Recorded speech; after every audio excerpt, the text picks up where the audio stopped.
Section 1. You will hear a telephone conversation between an employer from the Wild Dune Spa and Resort and an applicant. First, you have some time to look at questions 1 to 5.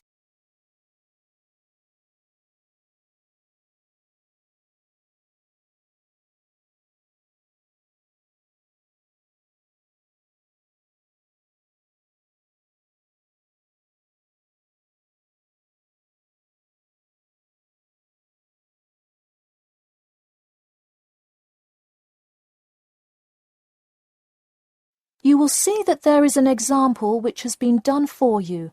On this occasion only, the conversation relating to this will be played first.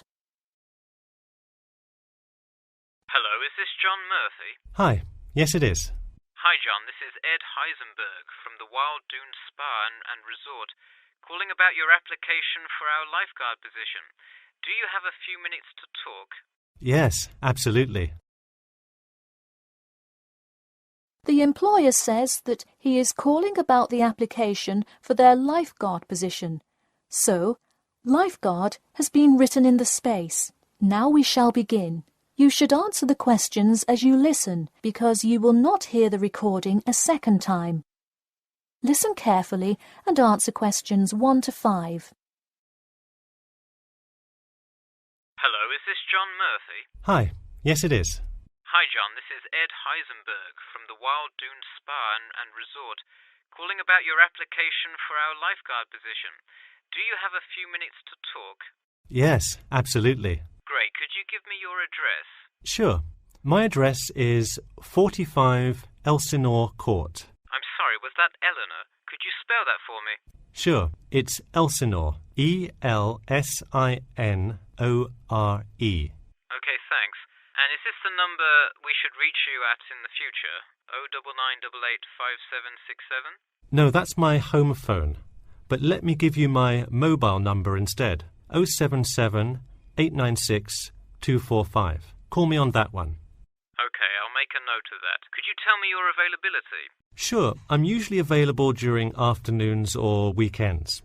I'd prefer not to be scheduled on weeknights because I work part-time as a waiter.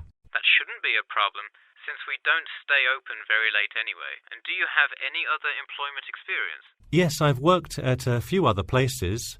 I was the baseball coach at Richmond High School last season. I see. And do you have any other experience that you would like us to note on your application? Yes. Last year I worked at the beach as a rescue diver. Rescue diver? That sounds intense.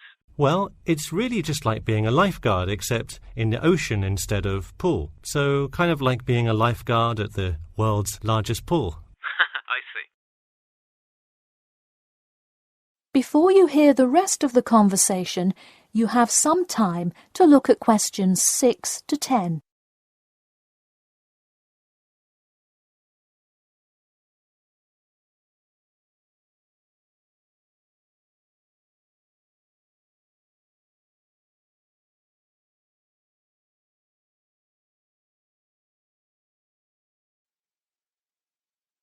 Now listen and answer questions 6 to 10. So could you tell me about the relevant skills you have? I'm guessing a lot given your experience. I'm CPR certified and have 2 years of diving experience. Great, it sounds like you are well qualified for this position. When does your CPR certification expire? I think in November, but let me quickly check my CPR card. Actually, it expires in October. Okay, so regardless, you have it through the end of the summer. When is your ideal time to work? Since I work in the restaurant on weeknights, I like weekends best, specifically Saturday mornings. I see. We do already have a lot of staff available on Saturdays, but I do need an early morning shift lifeguard. How early could you work Saturday morning? I can get there by 6 o'clock if need be. You'll be happy to know we open a little later than that, but I'll put you down for Saturday mornings here. Oh, awesome. I can't wait to get started. How about you come in next Saturday, the 12th? That sounds good. Great. We can figure out other shifts for you to work when you come in then. One last thing, just out of curiosity, where did you hear about us? I heard your ad on the radio while I was driving this morning. You know, I think you're the first person who has responded to our radio ads. It's almost always people who have seen us in the newspaper. Yeah, I don't have time to read through the newspaper every morning. I've plenty of time in the car to listen to radio ads. That makes sense. Well, thanks for your time, and we'll look forward to seeing you on the 12th. That is the end of section 1. You now have half a minute to check your answers.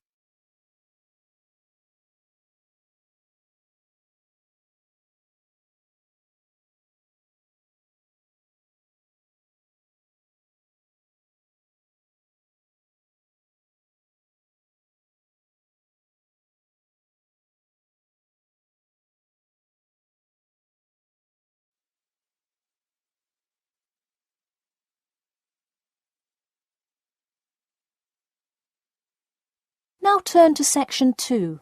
Section 2. You'll hear part of a free class about safety around campus. First, you have some time to look at questions 11 to 14.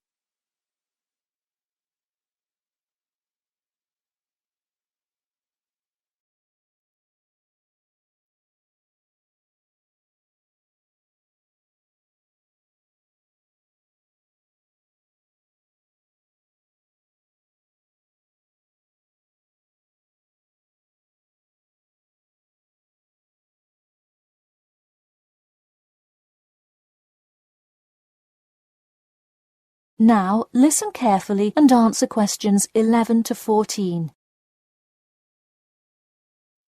Good evening. I'm Geoffrey Miller from the University of Nottingham Student Union, and in this week's free class, Carlos Garcia is going to tell us about safety around campus. Over to you, Carlos. Thank you, Geoffrey, and thank you all for your attendance today. Also, I'd like to thank the Student Union here at the university for organising this lecture.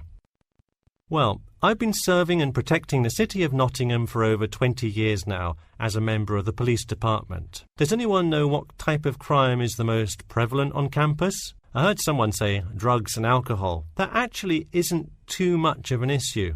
Violence? Nope. Actually, the biggest thing we worry about here is theft. The nature of crime on Nottingham's campus is quite different from that of the surrounding areas. Crime rates across the East Midlands are very difficult to control. We'd like to see the rate stay the same for this calendar year, but it has been increasing steadily over the past 3 years. On campus, however, I'm happy to say that the overall crime rate has fallen this year. You wouldn't think so if you've seen the extremely exaggerated stories in the media. The media has done nothing but cause more concern about crime in our area. Even the crime shows you see today are a little bit far-fetched, but at least viewers know they're not real events. We'd really like to see more factual news articles out there so the public can have a rational sense of the safety level of our society. Before you hear the rest of the talk, you have some time to look at questions 15 to 20.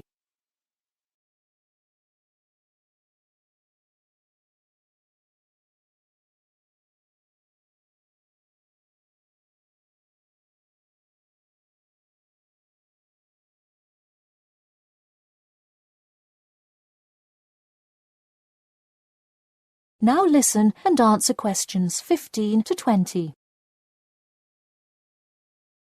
Okay, let's move on to what to do when you see a crime. Do not get involved if at all possible, and do not draw too much attention to yourself by running away in a conspicuous manner.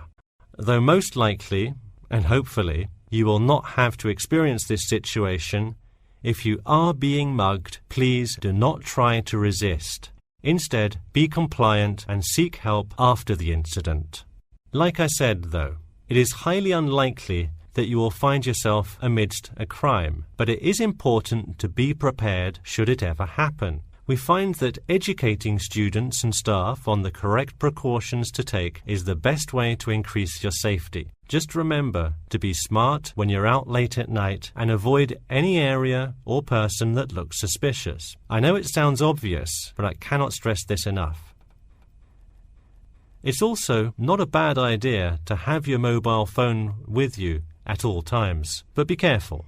If you're chatting on your smartphone on your way home, you're a prime target for thieves. I'd like to see a show of hands. How many people have left work or the library after 10 p.m. to go home before? A lot of you, right? If you do have to go home late at night, please don't walk home alone. More often than not, there's someone there that will be walking the same direction as you at some point. Walk home with a friend or co-worker. Even if you must use your phone to call someone that's nearby to walk with you, it's always safer to walk home with someone. So when you're walking home, you may feel more comfortable with some sort of self-defense, such as pepper spray. Now, it's your call whether you want to carry something like this or not. However, I absolutely advise against carrying a knife or any other offensive weapon. All too often, they can be used against you if you're disarmed, putting yourself in more danger.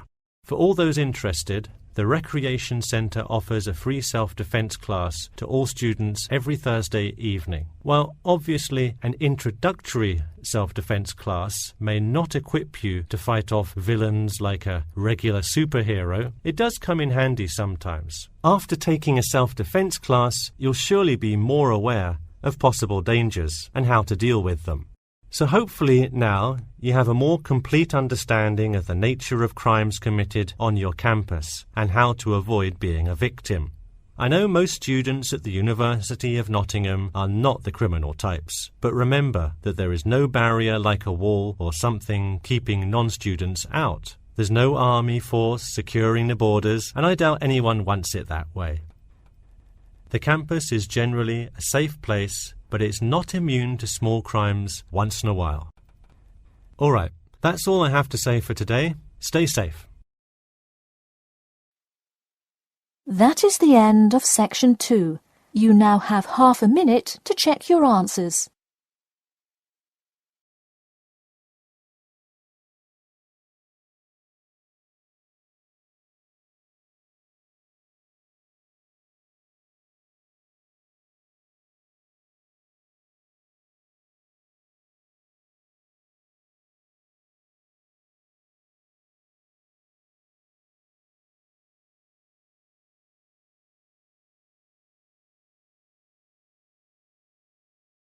Now turn to section 3. Section 3.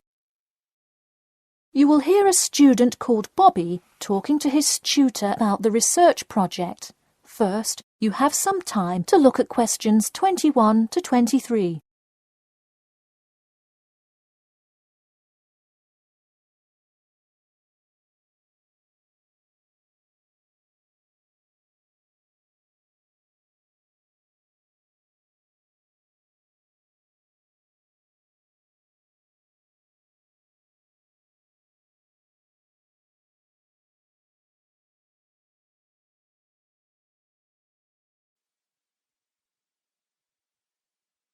Now listen carefully and answer questions 21 to 23. Hi Bobby, go ahead and sit down. Tell me about your research project. Well, I decided to research football and keys for success on a football team. That sounds great. What are the guidelines for the test? Did the teacher talk to you about it in class? No, everything is on a handout that was passed out. It says that the first draft is due at the end of next week and the second and third are due later on in the month. I don't understand why we have to keep revising and fixing it. Is this assignment really that important? Well, this project is a major requirement for passing 11th grade English and will go on your permanent record. Oh, really? Does that mean it will affect what English level I am placed in next year? Well, not exactly. You need a good grade to move on, but it is your overall grade and teacher recommendation that determines what level of English you are placed in next year. Anyway, tell me about your topic choice. Do you play football? Well, actually, it's because my father loves the sport. He watches it every weekend. Cool. It's a good idea to report on something you're interested in. Before you hear the rest of the talk, you have some time to look at questions 24 to 30.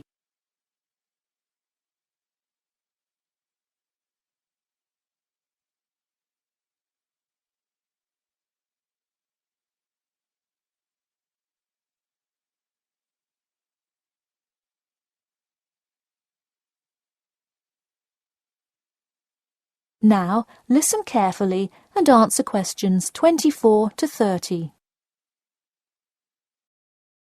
I see you worked hard calling players and the head coach to talk, so let's see what information you got. Well, you have to listen carefully to the first call on the recording. It's really hard to hear because the background noise is louder than the person's voice. Yes, it is a bit tough to discern. I'm afraid the player's answer is too short as well. You will have to interview him again and try to get him to give a better answer. Okay, I thought that might happen. I will call him again tomorrow. Moving on, let's look back at this question. You asked, tell me about a time when you learned a major life lesson through playing football and explain how that has shaped the person and player you have become now and how you hope to pass on that lesson. It is a great idea for a question, but in an oral interview it is far too complex. I would advise you to break it up into multiple parts to get a better response. I guess you're right. I wouldn't want to have to provide an answer to a question like that. I will simplify it. I found that when I asked players this question, it took too much time because they were struggling to answer the question completely. In fact, this is the question Joe Billings was answering when the tape ran out. He did tend to ramble on all the questions, didn't he? He sure did. I would recommend that when you go back and interview players again, that you use a more sophisticated recording device. This recording is spotty, which indicates that the equipment wasn't working consistently. Okay, I guess it probably wasn't the best idea to use the sound recorder on my phone. Hey, could you give me some feedback on the content of the report itself? Sure. Let's start by focusing on your topic. While I like that you chose to cover football, it seems inexplicit. The keys for success of a player and team is quite an interesting topic, but what is your thesis? That is to say, what conclusions can you draw from your research? I would suggest coming up with a strong thesis statement and then shaping your report based on that. Is it really too vague? I put a whole lot of facts into it. I list the top 10 goal scorers in football history and later on provide statistics for a few of the most famous coaches and their records as coaches. I think that's great that you included these facts, but I think you focus too much on the facts and not enough on connecting these facts to make your point. Ah, I see. Okay. So it looks like I have quite a bit of work to do before the deadline. That is the end of section 3. You now have half a minute to check your answers.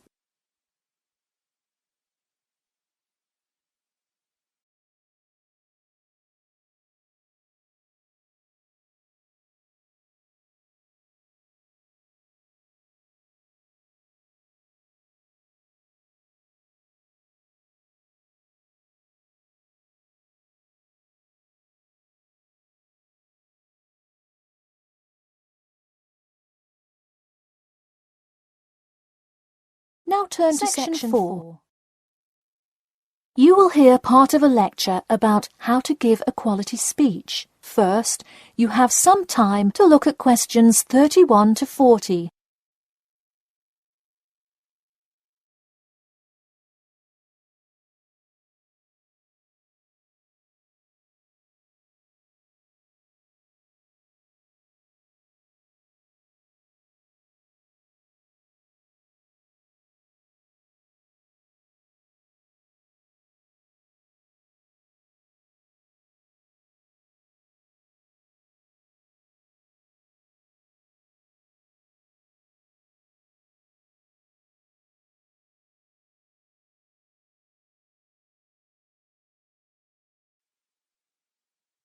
Now listen carefully and answer questions 31 to 40. Good morning. Today I am going to cover the daunting task of giving a quality speech, a thought that makes most of us cringe. In fact, 90% of all people feel nervous about public speaking, about 10% of whom are described as genuinely terrified. Hopefully, when we are finished here today, you all will be in the 10% of the population who do not feel nervous at all. Did you know that lecturers tend to get more nervous if the speech they are giving is an important one? It makes sense, right? You probably wouldn't be nearly as nervous to address your residence hall about the proper use of the recycle and compost bins as you might be if you were asked to give the graduation speech to your entire 5,000 student class. So what is it that makes some people completely comfortable in front of crowds? Some people think that the ability to give a good speech is a gift that others are simply born with. This is almost never the case. Public speaking can be learned with practice. The first most important thing you can do to improve your confidence in delivering a speech is to prepare a quality speech. Honestly, while the content of your speech is relatively important, the audience will really only remember the last sentence you say. It is a good idea to structure the rest of your speech to lead up to this last point to really drive your message home. This is a good way to ensure that your speech is well organized.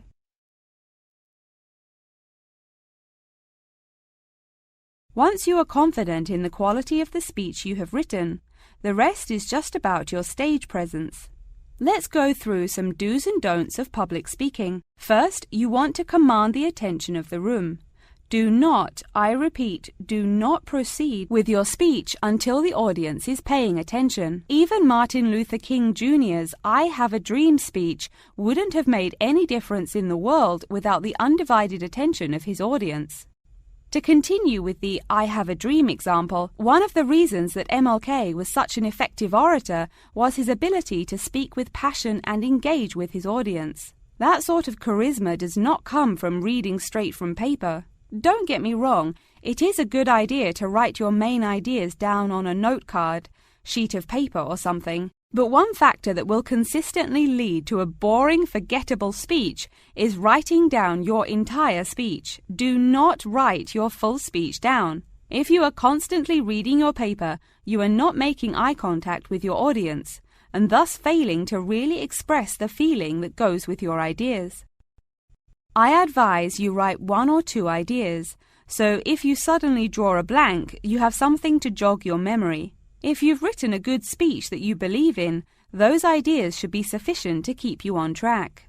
Once you have those ideas written down, give your speech a few practice runs in front of the mirror, into your sound recorder on your phone, or with a friend before it comes time to address a crowd. That way, you can hear how the ideas come across, make sure there are no abrupt transitions, and find out whether you are talking too fast or too slow. Timing is important. Make sure you time yourself beforehand to see how long your speech is. That is pretty much it. With practice, you'll be able to deliver an expert speech that engages and even maybe inspires your audience. Just remember, speak with emotion. No one wants to listen to someone reading from a script.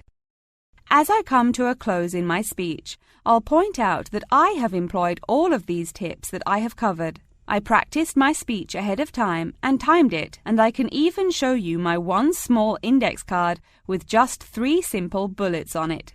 It's as easy as that. That is the end of section 4. You now have half a minute to check your answers.